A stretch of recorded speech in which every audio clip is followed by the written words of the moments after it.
அனைத்திந்திய அண்ணா திராவிட முன்னேற்றக் கழகம் அனைத்து மக்களையும் ஒன்றிணைக்கும் பாலமாக மட்டுமே செயல்பட்டு கொண்டிருக்கிறது. அனைத்து மக்களுடைய அடிப்படை தேவைகளை பூர்த்தி செய்து மக்களோடு உறுதுணையாக நின்று கொண்டிருக்கிறது. இன்றைக்கு ஜாதி வாரியான மொழி ரீதியான கணக்கெடுப்புகள் எடுத்துக்கொண்டிருக்கின்றன. ஆனால் இன்று வரை ஏழை எளிய குழந்தைகளுக்கு தகுந்த கல்வி தகுதியை மேம்படுத்தி கொடுப்பதற்கு எத்தனை முறை கணக்கெடுப்புகள் எடுத்திருக்கின்றன. இன்றைக்கு தமிழகத்தில் தாய்மொழியான தமிழை மட்டுமே நாம் வலியுறுத்தி கொண்டிருக்கிறோம். கண்டிப்பாக நம்மளுடைய தாய்மொழி பற்றி இருக்க வேண்டும். ஆனால் அக்குழந்தைகள் தங்களுடைய வேலை வியாபாரம் என்று பிற்காலத்தில் செல்லும்போது அவர்களுக்கு மற்ற மொழியை பயிலுவதற்கும் மற்ற தொழிற்கல்வியை பயின்று முன்னேறுவதற்கு நாம் ஒரு வாய்ப்பை ஏற்படுத்தி கொடுக்கப்பட வேண்டும். ஆனால் இன்று வரை நாம் தாய்மொழியான தமிழை மட்டுமே மீண்டும் மீண்டும் வலியுறுத்தி கொண்டிருக்கிறோம். ஒரு நீட் தேர்வுக்கு நீங்கள் இன்று வரை நம் தாய்மொழியில் வினாத்தாள் இருக்க வேண்டும் என்று ஏன் வற்புறுத்தவில்லை? இன்றைக்கு நீங்கள் தாய்மொழியான தமிழ் மீது பற்றுள்ள நீங்கள் எதற்காக நீட் தேர்வில் வினாத்தாள் இன்று வரை தாய்மொழியில் இருக்கப்படவில்லை என்று என்றைக்காவது கோரிக்கை எழுப்பியிருக்கிறீர்களா மத்திய அரசிடம்?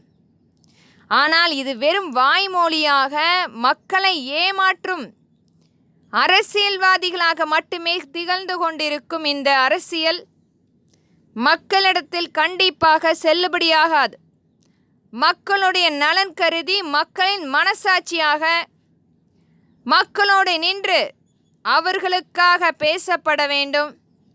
இன்றைக்கும் என்றைக்குமே அனைத்திந்திய அண்ணா திராவிட முன்னேற்றக் கழகம் ஏழை எளிய குழந்தைகள் அவர்களுடைய மேம்பாடு, அவர்களுடைய கல்வி தகுதி பிற மொழியில் பயில வேண்டுமென்றால் தாராளமாக மற்ற மொழிகளை நாம் இதே அரசு பள்ளியில் ஆங்கில வழி கல்வியையும் பிற மொழி கல்வியும் இயல்பாக அவர்களுடைய விருப்பத்திற்கேற்ப ஒரு வாய்ப்பை ஏற்படுத்தி கொடுக்கும்.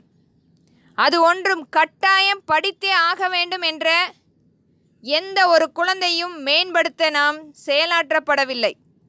இன்றைக்கும் சில பள்ளிகளில் நாம் பார்த்து கொண்டிருக்கிறோம். ஆங்கில வழி கல்வியில் படிக்கும் குழந்தைகள் படித்து கொள்ளலாம்.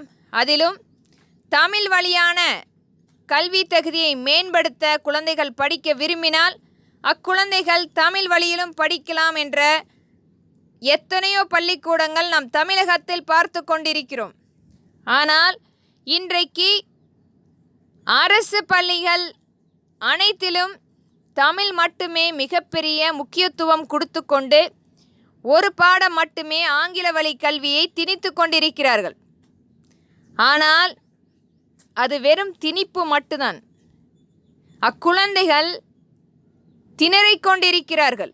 ஒரு பாடம் முழுமையாக அவர்களுக்கு கொண்டு செல்வது இயலாத காரியமாக இருக்கிறது. இன்றைக்கு மற்ற மொழிகளும் ஆங்கில வழி கல்வியும் இயல்பாக அவர்கள் படிக்கும்போது அவர்களுடைய வாழ்வாதாரம் மேலோங்கும். கல்வி தகுதியை மேம்படுத்துவதோடு தொழிற்கல்வியும் சேர்த்து அக்குழந்தைகளுக்கு வாய்ப்பளிக்கப்பட வேண்டும். இன்றைக்கு நாம் மீண்டும் மீண்டும் வலியுறுத்தி கொண்டிருப்பது அரசியல் ரீதியாக ஜாதி வாரியான கணக்கெடுப்பு.